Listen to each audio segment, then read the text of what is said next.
Hello and welcome to the third video in our how-to series, How to Write at University. This video will focus on building an argument. It's important to develop your understanding of how to do this in order to write critically. So we're going to start off by looking at the basic building blocks we can use to construct arguments, and I'm going to assert that the fundamental units that we use to build arguments are statements that we can refer to as claims, academic claims. In order to get a clear understanding of what constitutes a claim, I'm going to compare it with two alternative categories of statement we can make: a statement of fact and a statement of personal opinion. So let's start with facts, and they're a bit of a tricky thing to pin down, and we won't be able to go into all the ins and outs here, partly because I'm not qualified to do so, but I'm going to suggest a few categories that we can generally accept. So, for instance, geographical facts, like Paris. The major European capital city, Paris, is located in France. Historical facts, like the Great Fire of London occurred in the year 1666. Biological facts, humans typically have one brain. Biographical facts, I was born in Scotland. Mathematical, 2 + 2 = 4, etc., etc. I'm sure there are many more that you can think of. However, when I ask people to produce facts in workshops on the bridge, they often say things like the earth is round or the sky is blue. Now in Sheffield, I can tell you the sky is blue is rarely a factual statement. We might prefer the earth is approximately spherical, or a cloudless sky in the daytime usually appears blue to most people. The first attempt, the earth is round, the sky is blue, they're actually more difficult. They contain adjectives, so there's a degree of subjectivity, and they're really imprecise, aren't they, compared to the second two formulations. But if you notice, the earth is round, the sky is blue, they're presented without any caution in the present simple tense, and we usually reserve that for undisputable facts. So we might prefer those more qualified versions of the statements. But if you qualify things too much, you could claim almost anything as a fact, because it would be impossible to disagree with it. So what we're really looking for is to define a fact is that it's any definite statement that agrees with the available evidence to the extent that it would be unreasonable to disagree with it. So it's a statement that is not reasonable to disagree with, because there is so much available evidence to support it. So how about an opinion? So for the purposes of distinguishing a claim from an opinion, and we're interested in identifying exactly what we mean by a claim, so I'm going to assert that an opinion is a subjective statement that it would be entirely reasonable to disagree with.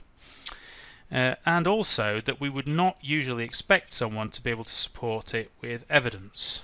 Okay, so for the purpose of this presentation, an opinion is a statement that it's entirely reasonable to disagree with, and we wouldn't challenge someone to produce evidence for it. We'd be happy for them to hold this view or make this statement without needing to see the evidence. So classic examples of these kinds of statements would include personal tastes and preferences. I like yellow socks. This food is nice.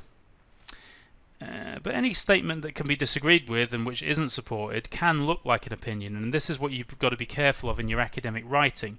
You make a statement that you think is a claim, but you're not providing the evidence for it, and so it appears to be an opinion. And also, if you make a claim, if you make a statement that not only is unsupported but also is very general or uses very vague words, you'll be criticised for including opinions. So Brad Pitt as a good actor is an opinion, but you could try and support it. You could try to give examples of films in which you thought he was good, but because of you're using that word good, and that's highly subjective and very imprecise.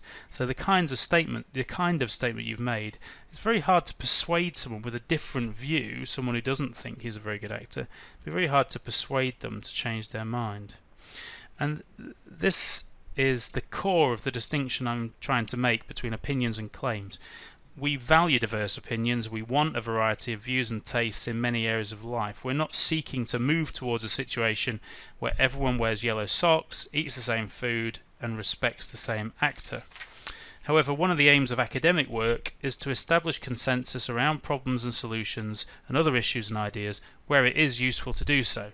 And so opinions, in the way that I've set them out here, they're not helpful. And yet if we over-rely on communicating through factual statements alone, we can't move discussions into areas of uncertainty. If we're just using facts, we're recycling knowledge that we already around which there is already a consensus, and we need a category of statement that enables us to talk about controversial areas, so problems for which there are not solutions, but enables us to do so in ultimately a persuasive fashion. And that's what this claim is. So an academic claim is a statement that it's entirely reasonable to disagree with, but that is supported with evidence. So examples here would be if we change our Brad Pitt as a good actor to something like Brad Pitt is the most iconic actor of his generation. That's definitely a statement you could disagree with, but if you had a criteria for what you meant by an iconic actor, how you'd measure iconicism or whatever in acting, then you could begin to support that statement. Instead of saying I like this food or this food is nice, if you make a statement like this food represents a successful fusion of Indian and Italian cuisine, provided you've got support for that, a criteria for evaluating or deciding what constitutes successful fusion, you've got a statement that you can back up. It's a statement you can disagree with, don't think it's successful, but you've got a criteria for attempting to persuade someone, whether they like it or not, whether they like the taste of it, they have to accept that this is a successful fusion. You could attempt to do that. So a claim is a statement that we're going to use to try and justify maybe responses that we've had that are personal, but we're going to move them out of that subjective, personal language, and we're going to try to make sure that we're always able to justify positions that we take, conclusions that we reach. A claim is a statement which fulfills the following criteria then. It can reasonably be disagreed with, it can reasonably be supported.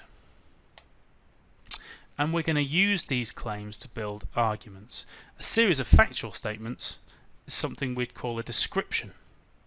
A series of opinions would be someone's overall opinion on a topic. But a series of claims, particularly trying to explain and support a conclusion, is what we would refer to as an argument. And that's what we're interested in at university. A series of clearly explained and well supported claims in a logical order which justify some kind of central conclusion, that's what we'd say was a persuasive argument.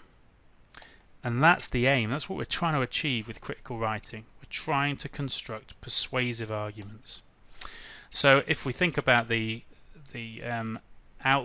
preliminary outline plan template that we looked at in the second video, we can see here that if you're structuring your writing around specific factual statements, you're going to end up with descriptive writing. In this case, it'd be a biographically descriptive piece of writing, just telling us about who he is, where he came from.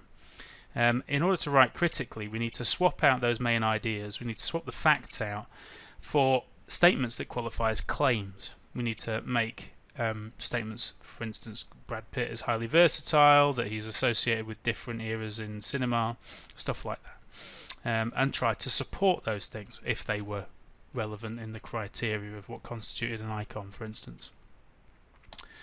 Okay, I appreciate that this presentation will not solve this issue if you're unsure. It's merely an introduction. It's an area that many students feel that they need to develop their understanding and their confidence with. A good way you can try to develop some of the ideas in this presentation further is you can read the text in your field and try to identify for yourself examples of statements you think are factual, and statements that you think qualify as being claims, and then check those ideas. Check with other students on your course, check with your tutors, have you got it right? And also use us on the bridge. The writing workshops that we run spend a lot of time focusing on ideas about critical writing and being able to write critically. Okay, and we run those at the bridge and at the Collegiate Crescent Learning Centre. So in addition to that, For more information about academic writing and a range of other skills, visit the following.